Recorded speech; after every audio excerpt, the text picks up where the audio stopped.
All right, good morning, everybody. I'm Mike Albertson. I'm the Deputy Director here at the Center for Global Security Research at Lawrence Livermore National Lab.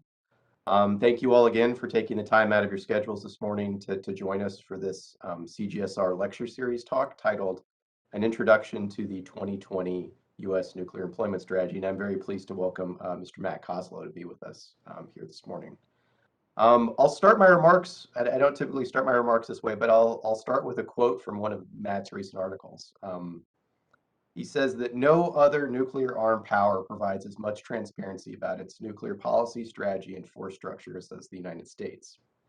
Through major unclassified posture and strategy reviews, annual budget requests, testimonies to Congress, public speeches, and a myriad of unclassified official publications, the U.S. government reveals to friend and potential foe alike the purposes for which it maintains nuclear weapons, the potential circumstances of their employment, and the broad numbers and types of weapon systems deployed and under development. And this quote was on my mind this morning because we hosted a group at CGSR on Friday. And one of our postdocs, Brian Rosinski, was presenting on China's nuclear developments. And a visitor asked, what does China say about its nuclear arsenal?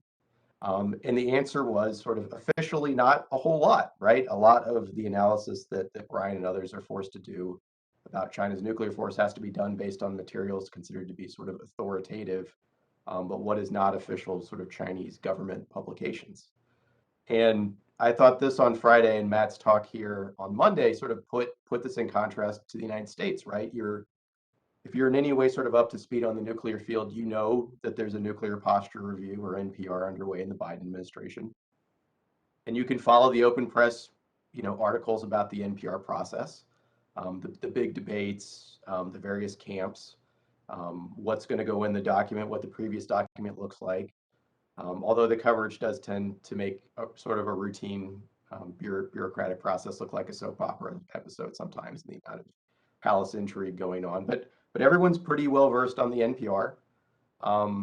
Less well known, I think, however, is what Matt's going to talk about this morning, which is the nuclear employment strategy of the United States. Congress mandates a report. They're very good at mandating reports. Here it's the so-called Section 491 report. And they mandate this whenever changes are made to the nuclear strategy, the nuclear employment strategy in force. Like all congressional reports, it's very clear what has to go into the report, sort of a description on the modifications that are made, an assessment of the effects of the modification on the nuclear posture review of the United States, the implications of the changes that are made on flexibility and resilience of the strategic forces, the ability of the forces to meet the goals of the United States with respect to nuclear deterrence, extended deterrence, assurance, and defense, and then whether the modifications include an increased reliance on conventional or non-nuclear strike capabilities or missile defenses of the United States. So a little bit of the integrated deterrence aspect that we're all talking about now. And the strategy that Matt's going to talk about came out in 2020, updating the previous guidance, which was 7 years old, dating from 2013. And it came out without a whole lot of fanfare. Certainly nowhere the level of outside attention and plot lines as the current NPR, but it's an unclassified document that sort of anybody can review that was delivered to Congress. But in many ways, it has the same level of importance as a nuclear posture review. It might even have a little bit more importance than nuclear posture review in some respects. And the process behind it and the content in it is certainly going to inform the NPR process, which is currently underway. And so we're fortunate to have Matt with us today to number one, sort of explain this document, right? What's in it? What does it say? But also provide a very unique window into the bureaucratic process. I mean, he was the lead drafter of this report. He understands sort of how the process works in steering something through the interagency, what it's like to be the lead drafter when you submit something for comments and edits by a lot of other organizations. And also maybe a little bit on the thinking that went into it and how that thinking may have changed over the last year, particularly as we've seen all the revelations about China's nuclear force. A little bit about the author. So Matthew Costlow, he's a senior analyst at the National Institute for Public Policy. His areas of expertise are nuclear deterrence, missile defense policy, arms control, and Russian and Chinese nuclear doctrine. He's a prolific writer on all of these topics. His work has been published by Comparative Strategy, Strategic Studies Quarterly, the Bulletin of Atomic Scientists, Wall Street Journal, War on the Rocks, Defense News, Defense One. So if you read these publications in these fields, you've undoubtedly seen his his work. He's a PhD candidate in political science at George Mason University, and he's writing his dissertation on the factors that influence the credibility of WMD declaratory policy. And he was also formerly special assistant in the Office of Nuclear Missile Defense Policy at the Pentagon, where the two of us shared a pretty dingy and poorly lit office space for a couple of years, which is how I know Matt. Just one final note on protocol. Matt's going to speak for about 30 to 45 minutes, and then we're going to open the floor up for questions and discussion. If you'd like to participate in the discussion, please submit your questions in the chat function here in WebEx, or raise your hand electronically, and try to get those questions in and hands up sort of as early as possible, so we're ready to start the discussion whenever Matt ends his remarks. So Matt, thank you again for taking the time to be with us today, and over to you for your remarks. All right. Thank you, Mike. Thank you very much for having us. Thank you also to Katie for helping to set all this up and coordinate not only multiple time zones, but also time changes. So that's been especially fun. Really appreciate the opportunity to be here. CGSR is such a great organization. Like any good researcher, I have about 40 different tabs open on my Google Chrome right now, but at least 3 or 4 of them are from Lawrence Livermore, either publications or events. So your work is especially valuable and, and a great credit to the field. So it's an honor for me to be here, and it's I'm especially encouraged that so many of you get up on a Monday morning excited to hear about nuclear weapon employment. I mean, that you can't get any better than that. So I'll just jump right into it. Today we're just gonna kind of go through what I believe are some of the most salient points for the nuclear employment strategy. Some of you may know it as the 491 report, and that comes from Section 491A of the Title 10 of the U.S. Code. That was something mandated, I believe, in 2010, mostly in a response to the Obama administration. There were some concerns on Capitol Hill that the Obama administration could greatly change the U.S. nuclear employment policy, and Congress wouldn't know about it. And so this is fulfilling a congressional mandate, which the Obama administration did in 2013. They submitted that report to Congress, and it's posted on the archive page of DoD. Unfortunately, that archive page is not available for some reason. Maybe it's undergoing maintenance, but you can find copies of the 491 report on other reputable government sites. I think the Homeland Security Digital Library has one. So I would especially encourage you to read through both of these reports. As Mike mentioned, that article he quoted from, that was an article I co-wrote with DASD Rob Sufer, a good friend of CGSR. And even though I was the primary drafter of the 2020 nuclear employment strategy, I in no way hesitate to add that I was not the only author. Dr. Rob Sufer came up with a lot of great language. This was a joint, in every sense of the word, document. The joint staff contributed heavily to it. Austin Long, who many of you know. Want to give special credit to Matt Kurtz in our office, who dealt with a lot of nuclear employment policy on the classified side of things, and has helped issue or usher many more documents through the process um, uh, at a greater level of detail in the security classified realm. State Department was also involved, and NSA, DOE, members of the Intel community. So this really was a consensus document across the board. Stratcom obviously played a huge role. Nuclear employment policy, the more you look at it, the more you realize it touches more than just nuclear weapons. It gets into missile defense, it gets into conventional options, it gets into declaratory policy. So there's a whole host of issues, and documents like this are never really written by just one person. No one has that much expertise to authoritatively author something like this. But in any case, getting back to the 491 report itself, uh, Congress mandated a couple things in this report. One is a description of the modifications to the nuclear employment strategy, plans, or options that the United States has made. So if there's any changes to the O plans, they essentially want to know if it's part of a broader process. An assessment of the effects of such modifications for the nuclear posture of the United States. Another way of saying, does this affect how many nuclear weapons we should purchase, or when we should purchase them, or if we should purchase them? So anything that has to do with the structure of the nuclear weapons, also being on alert, not on alert, modified alert. There's a lot that goes into that. The third thing they required is the implications of such changes on the flexibility and resilience of our strategic forces, and whether those forces can still support the historical goals of U.S. nuclear strategy.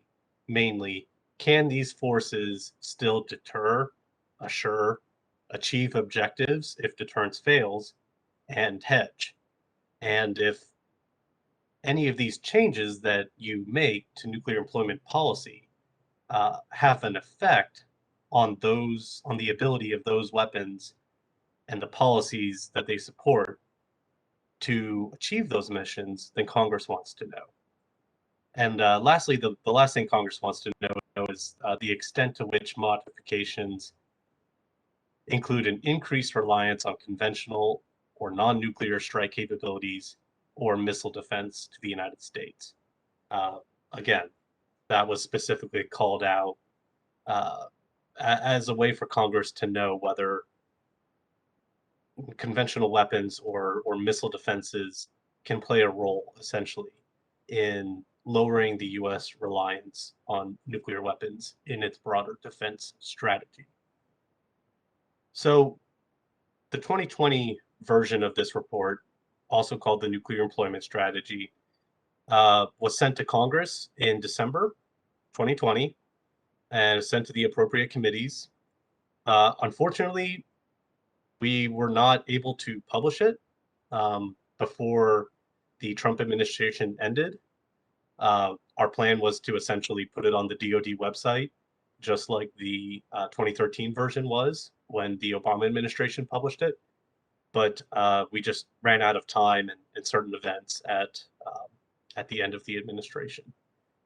But through the magic of a very, very slow FOIA process, it was finally released about 2 months ago. And so Dasdi Sufer and I wanted to write an article kind of explaining why you should care about the nuclear employment strategy, one, and two, what it really says about the U.S. nuclear force, what it says about U.S. nuclear policies. In submitting these reports to Congress, Congress is acting as the people's representatives. So we're ultimately sending these reports to the people. And not very many people are fluent in this sort of language, but I think it's one of the great values of these reports that we submit it to a publicly available website where people who want to get educated on this can be educated on it. And that's something I'm proud of, that we can do that and be transparent about it. Lots of other states are not as transparent as us. I think that's ultimately to the detriment of deterrence, but that's a whole nother debate, and a really interesting one. Uh, so in thinking about how I could best explain the 2020 nuclear employment strategy, I thought it best to kind of rewind a little bit to the 2013 nuclear employment strategy. It helps set a baseline, a default. what it was the first thing I looked at when I started drafting the 2020 nuclear employment strategy is, okay, what have we written on before? And does anything need to change? Was honestly the first question. So the 2013 NES was written um, at a very particular time in U.S. nuclear policy, sort of an inflection point, but they didn't know it yet. Um, Remember the timeline here. The Obama administration came uh, into power in 2009, right? Started a reset with Russia, which helped lead to the New START Treaty, which was signed in April 2010. Also in April 2010, the Obama administration issued its nuclear posture review. And the nuclear posture review obviously influenced what the subsequent nuclear employment strategy, how it was written and what it said. Um, at the time, Russia had a seemingly more moderate president, Dmitry Medvedev, and a China that still seemed to be the old phrase, hiding its capabilities and biding its time, not like the strategic breakout scenario that we see now. So this threat environment was very, very different than the one the 2020 NES was written in. It's important to note that both the 2010 NPR and the 2013 NES said that the threat of nuclear war was remote, but the threat of a nuclear attack had increased. So I don't want to imply that since the security environment looked more benign in 2013, that there wasn't some sort of hedging. The Obama, the Obama administration, I think, did a good job of anticipating the need for hedging. They didn't anticipate that the security environment would deteriorate as quickly as it did. But thankfully, I believe they kept enough language and capabilities in their 2013 nuclear employment strategy that the US nuclear triad itself and the policies that it supports could adapt. So even through unforeseen uh, degradation in the security environment, there were still a lot of options and a lot of inherent built-in flexibility in the triad, which the Obama administration kept and modernized. So I think even if the bad things that did happen weren't anticipated, or at least anticipated as quickly as they happened, the inherent adaptability of the triad is really helping us. If we had decided to go to a dyad in 2013, we'd be up a creek right now. So so kudos to them on that. That was really important. Um, so the guidance that going off of the 2010 NPR that the authors of the 2013 nuclear employment strategy, which I believe is primarily influenced by Dr. Brad Roberts, uh, had about 5 missions that they saw as um, critical to U.S. nuclear policy. And they were prevent nuclear proliferation and nuclear terrorism. That was number one. Reduce the role of nuclear weapons in U.S. strategy. They wanted to maintain strategic deterrence and stability at reduced force levels, strengthen regional deterrence and reassure allies and partners. And fifth, sustain a safe, secure, and effective nuclear arsenal. So after President Obama issued the 2010 NPR, he also issued a follow-on review order uh, that said, okay, now that we have this NPR, how do we make U.S. nuclear policies and force posture fit what we concluded in the NPR? And part of that review was the nuclear employment strategy. And in writing it, they found a sixth mission that they viewed as critical, which is not a new mission, it's just it wasn't included originally. And that was achieve US objective U.S. and allied objectives if deterrence fails. So again, that's a historical U.S. mission. It's not a new mission that the Obama administration added. It just wasn't included in the original language, and they thought that was an important enough mission to highlight in their 2013 report. And so what did these missions and the ranking of those missions imply for the U.S. force posture and policy overall? So I'm summarizing here. It's a much longer document, but first, they sought to strive to create the conditions under which the United States could adopt a sole purpose policy. Importantly, neither the NPR nor the NES called for a sole purpose strategy or policy. They did envision creating the conditions for them, and that mostly involved a reduction of nuclear threats, a reduction of chemical and biological threats, and possibly a reduced reliance on U.S. nuclear weapons as a way to set an example for other countries to possibly follow. Second, they also wanted to maintain significant strategic counterforce capabilities. Again, this is a historical, bipartisan agreed point that there's no counter value. This is not minimum deterrence. We are not targeting cities because they contain population. All U.S. nuclear plans have to be consistent with the laws of war. Third, they pursued a 1/3 reduction in nuclear weapons below the 1,550 limit of New START.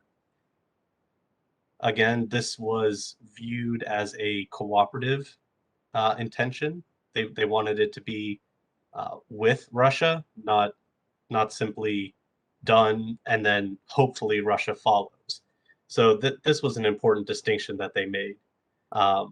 President Obama determined that the security environment allowed for up to a 1/3 reduction, but in conjunction with the Russians, not in spite of or in the hopes of prompting some sort of Russian response. Lastly, they wanted to shift to a more responsive nuclear infrastructure and over time relied less on the non-deployed warheads for hedging. So the vision, actually going back to the George W. Bush administration, was creating a more responsive infrastructure that can respond to changes in the threat environment and help U.S. nuclear forces be more responsive. You all know as well as anyone the progress or lack thereof in shifting to this new kind of infrastructure, but we are making some progress. So that was sort of the baseline. That's what 2013, some of the top minds in 2013 said, here's how we view U.S. nuclear employment policy. Here's what it should be focused on. And in that threat environment, here are our priorities. Now, as most any of you can tell, a lot has happened between 2013 and 2014, and then 2015, all the way up to 2020. So we had to look at the 2013 nuclear employment policy and say, what did they have right that we should keep? And what did they maybe have right that was right for 2013, but no longer right for 2020? And I think even some of the authors of the 2013 nuclear employment strategy would say, had I known everything from 2014 to 2020, had I known everything that happened in that time frame, I probably would have written it differently. And that's true. I mean, we're human. We can't anticipate the future with any sort of granularity like that. So I think it's important for everyone to recognize, A, humans write these things. This is not predictive per se. It's our best informed guess about US nuclear policy and what it should look like with the threat environment that we know, and putting trend lines on the future. So things change. Yeah, we see this with the SALT Treaty, SALT II. It was all set and signed by 1979, and then the Soviets invaded Afghanistan, and neither the Duma or the Congress ratified SALT II, right? So anything made one year can change the next year.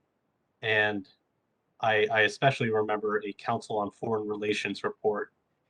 It was sort of an Adelphi kind of methodology where you talk to all the top experts in the field, and they said, "Hey, it's the end of 2013. What do you see as the top 30 flashpoints for 2014?" Not even cracking the top 30 was Russian invasion of Afghanistan. Or sorry, that was 79. Russian invasion of Ukraine. All right. 2 months before it happens, 300 of the top minds didn't think it worthy of inclusion as a scenario. Only 2 months later, then it happens. So again, what happened in 2014? Russian invasion of Ukraine. 2015 and onwards, lots of Russian messing around in Syria, vague nuclear threats, the 2018 use of chemical weapons in the United Kingdom, closer ties with Beijing. All of this started creeping up. And by 2020, it was obvious and clear to us in the Department of Defense, nuclear and missile defense policy, that things had changed, and they had changed dramatically. And that bears that did cause changes in our nuclear employment plans. As adversaries shift, plans also have to shift. They can't remain neutral. So one thing I want to say before I go into the actual 2020 nuclear employment strategy is that there's value, I think, in comparing the 2013 and the 2020 documents, because in both documents, I think the authors tried to show their homework. Where there were differences from previous policy, they said why. It wasn't just a uh, announcement that there's been a change. They identified some of the factors that caused the change in the first place. And I think that's ultimately beneficial for everyone who's not in the authorship or the um, coordination process. It helps show people what US principles are, how they apply to certain situations, and what the continuing nature of those principles means. There's been a lot of U.S. nuclear policy is the product of debates and analysis that go back decades. There's a lot of received wisdom standing on the shoulders of giants who have figured out this stuff before us, and there's no need to rehash it each time you come out with a new document. But when there are differences, explain where they are and what their implications are. So I thought there was a lot of value in making this a public document. I think Congress mandates that it's public, but in either case, I thought there was some value there. So first, I want to go through some of the similarities between the 2013 nuclear employment strategy and the 2020 nuclear employment strategy. I should say that the 2020 nuclear employment strategy is now available via the Department of Defense reading room, their FOIA reading room. And it's a little difficult to find, but you look under nuclear, chemical, biological, scroll down, and it's toward the bottom. It says nuclear employment strategy. I encourage you to read the whole thing. I think it's an important contribution, at least, to how officials in 2020, late 2020, were thinking about this. So for similarities between the 2013 and 2020 documents, uh, both emphasize the importance of modernizing the triad and the dual capable aircraft along with it. I think that's a far bigger deal than people give it credit for, especially as many of you know, the history of the triad was not exactly a well thought out process. It was sort of a amalgamation of different service rivalries and budget fighting, and no one really came up with, hey, the triad is the perfect structure. Um, Nevertheless, it did come about, and it came about well. I think it served presidents in crisis and in wartime for decades, and bipartisan support for modernizing it has been apparent throughout the decades. So that's some of the received wisdom I'm talking about. Uh, it's only after so many people spilled so much ink explaining the theory behind the triad that it was a fairly easy decision to come to say, well, of course we should keep the triad. Um, so that's a similarity. Again, the Trump administration and the Obama administration were very different on a whole lot of things, but defense officials in both came to the easy conclusion, hey, let's keep the triad: ICBMs, submarines, bombers, and plus DCA. Both reports are similar also in that they picked up on a lot of the same missions, the historical missions that I've talked about before. Deterring adversaries, right? Assuring allies, achieving objectives should deterrence fail, and hedging against an uncertain future.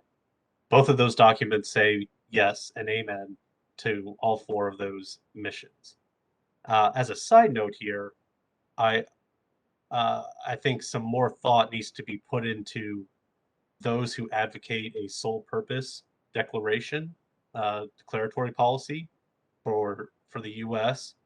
They need to make a distinction here, whether deterrence of nuclear attack is the only mission of U.S. nuclear weapons, and no longer do they achieve objectives should deterrence fail or hedge, or are they only talking about the sole deterrent policy?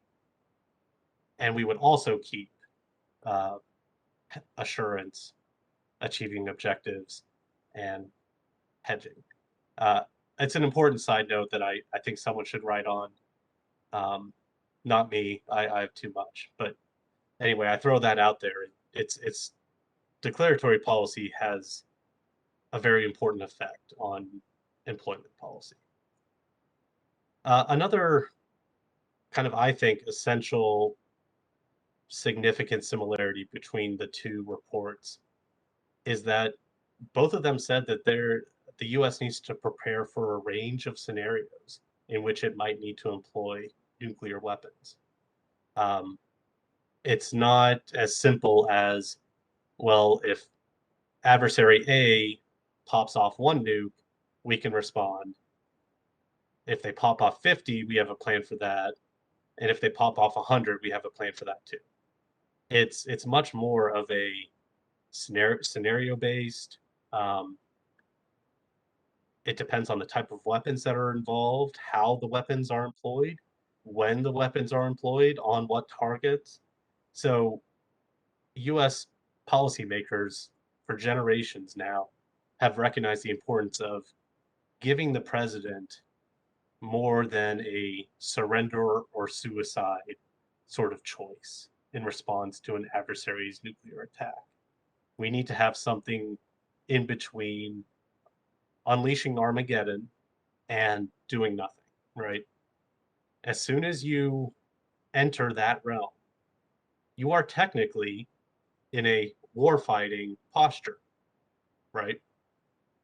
If you respond with a nuclear weapon to a nuclear weapon, no matter what a lot of these disarmament advocates say, you are in a war fighting posture. Now, that term gets a lot of shade and derision, but when you're thinking about nuclear employment policy, you have to think in terms of a range of scenarios where the president has to have options that can achieve multiple national objectives. We can't know in advance what the president will think or want, but we do need to have the capabilities for whatever national objective they choose or the president chooses.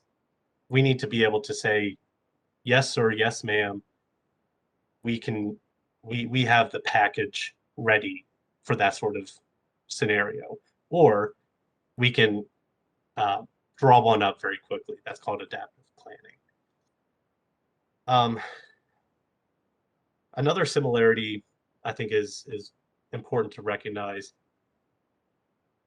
Both documents talk about actually preparing for a possible adversary nuclear employment. That has two general advantages, I would say.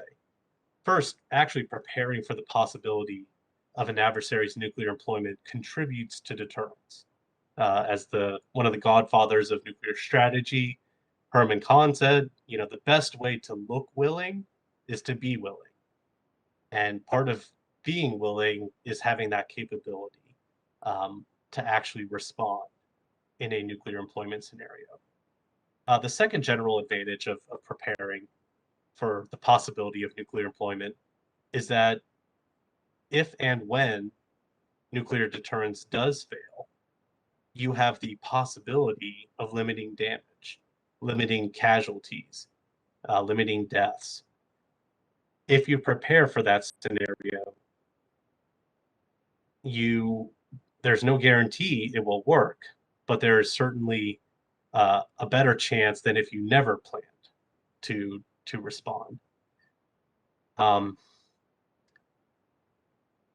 Getting towards the end of the similarities here, to deter such an event, such as deterrence failure, both reports note the importance of adaptability in the U.S. nuclear force structure, and especially the importance of uploading additional warheads, uh, kind of the hedge force to operationally deployed U.S. nuclear forces. Um, that's really important to me. That I think even with this strategic breakout of China, how they're doing it right now, you see a very clear role that U.S. nuclear weapons as a hedge can play in this sort of scenario. If the Biden administration and Stratcom and a host of others agree that the threat is expanding at such a pace that there needs to be some sort of strengthening of the U.S. nuclear force, uploading some additional warheads to operationally deployed vehicles is a legitimate option.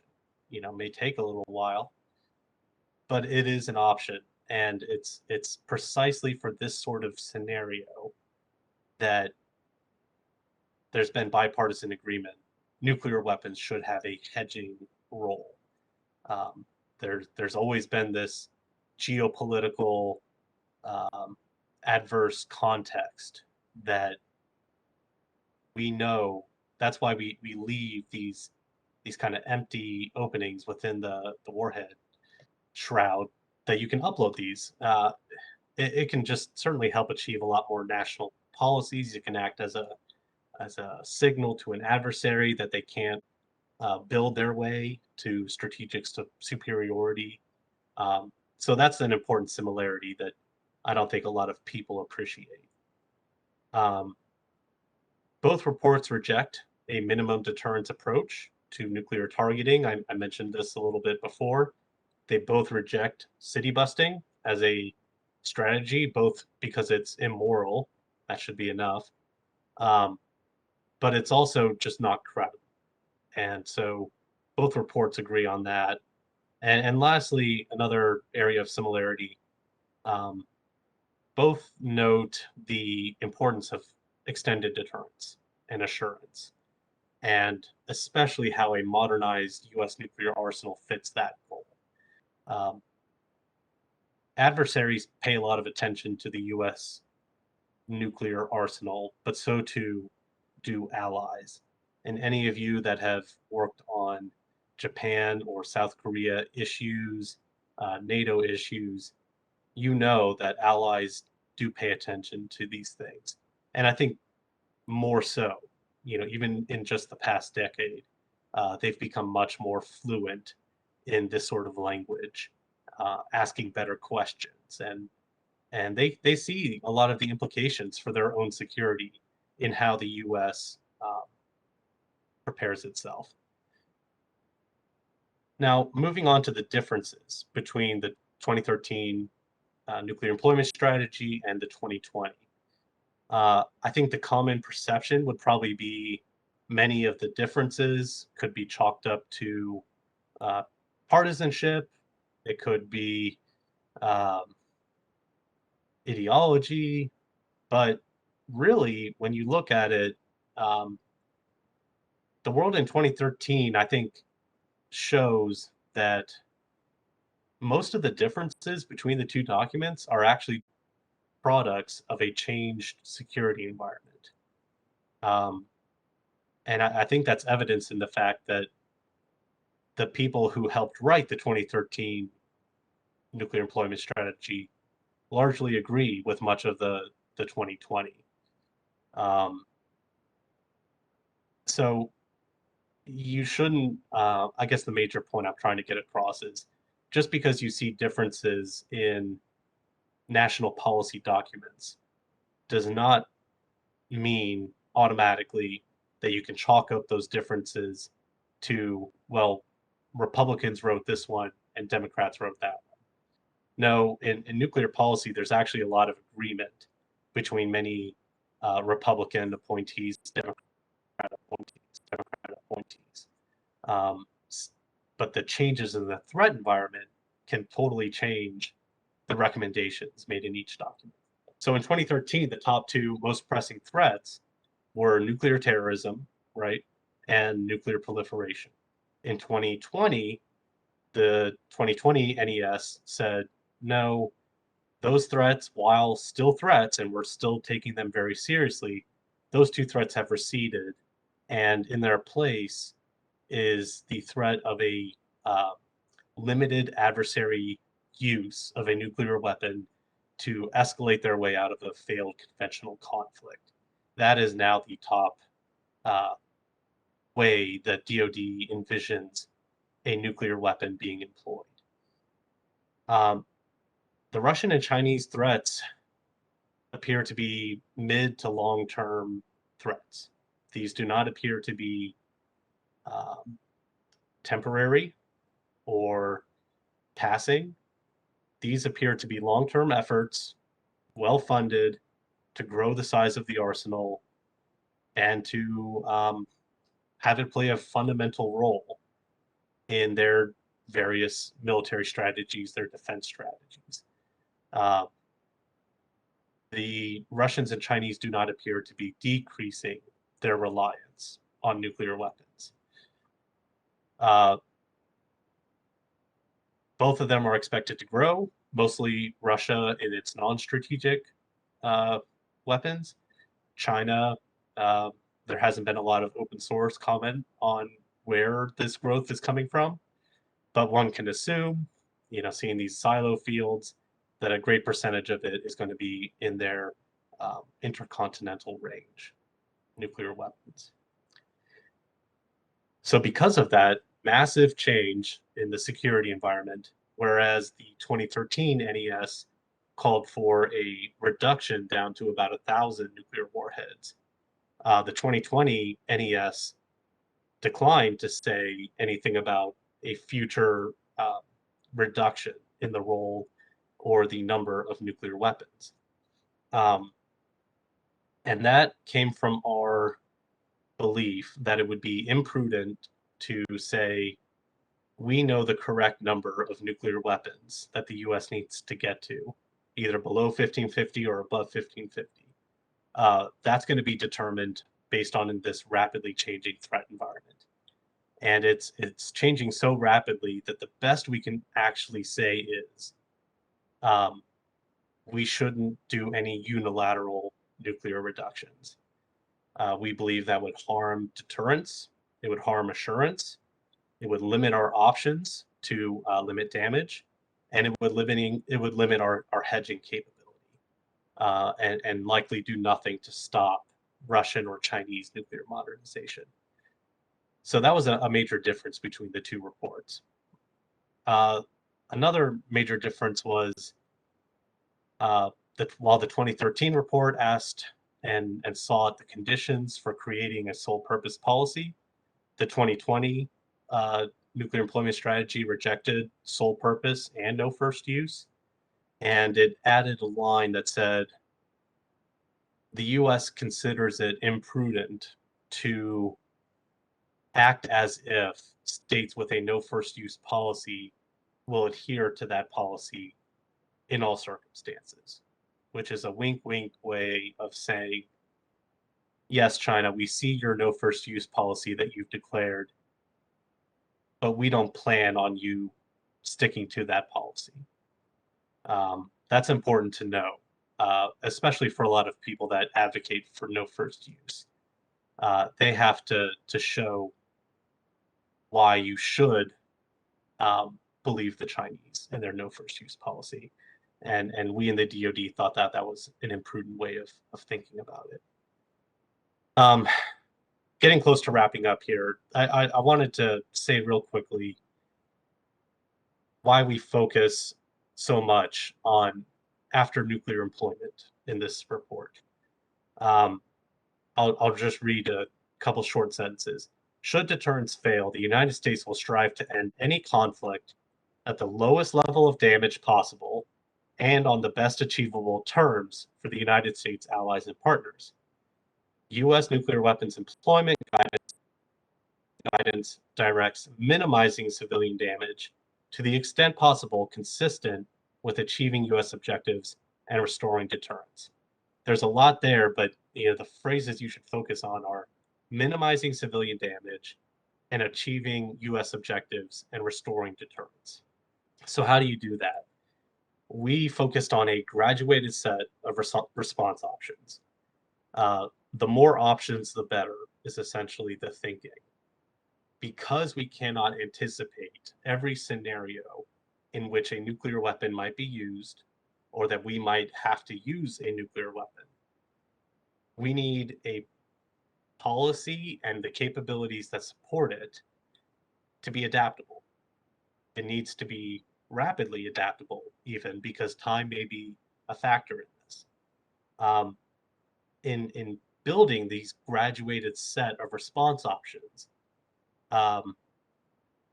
especially in response to a limited adversary nuclear attack, the US is going to seek options that both demonstrate resolve and restraint. Okay, I'll repeat that. Resolve and restraint are very important in this document. Resolve in that we want to show the adversary that this issue is very important to us, but also restraint in offering the adversary a way out, essentially. Ending the conflict on terms that are best achievable for the US and its allies with as few civilian damage as possible. The goal here is for adversaries to not see any gap between what the US policy is and the capabilities to achieve that policy. Just because we say we can limit damage doesn't really matter. It's what the adversary perceives that we can do that. That's where some of these supplemental capabilities came in. The W76-2 SLBM warhead and the SLICM-N. Lastly, having larger response options is one way to communicate to the adversary that they cannot control escalation. They shouldn't think they can control escalation. And the US does have options if they choose not to be deterred from escalating. It's all about reinforcing in the mind of the adversary that there's no scenario in which he could hope to gain any advantage or achieve his political objectives. So, conclusion, what does all of this mean for you at Lawrence Livermore, at the other labs, in the government? Um, First, I would say it should reinforce in your mind, if it's not already, that the work you do is critical. And I want to note, I didn't say go critical. That's a whole nother thing, but it is critical. I'm encouraged that the past 5 secretaries of defense have made nuclear modernization and nuclear deterrence the #1 priority of the Department of Defense. That's bipartisan. That goes all the way back to early Obama administration. There's a real um, bipartisan push for something that's the #1 priority. And you get to work on that every day. That's an honor, that's a responsibility. For deterrence to work, adversaries need to see that we have the will and the capability to respond effectively in any scenario, and that they can never achieve whatever their goals are. So the work you're doing helps the U.S. deter such a scenario, and um, uh, not only deter but limit damage should the worst happen. And the goal would be quickly to restore deterrence, bring it back to the status quo. Um, so with the people on this call and those who couldn't make it, I'm absolutely confident that we can meet this growing challenge in a threat environment that seems to be deteriorating. It's been an honor to speak with you, and I look forward to all of your questions. Thank you.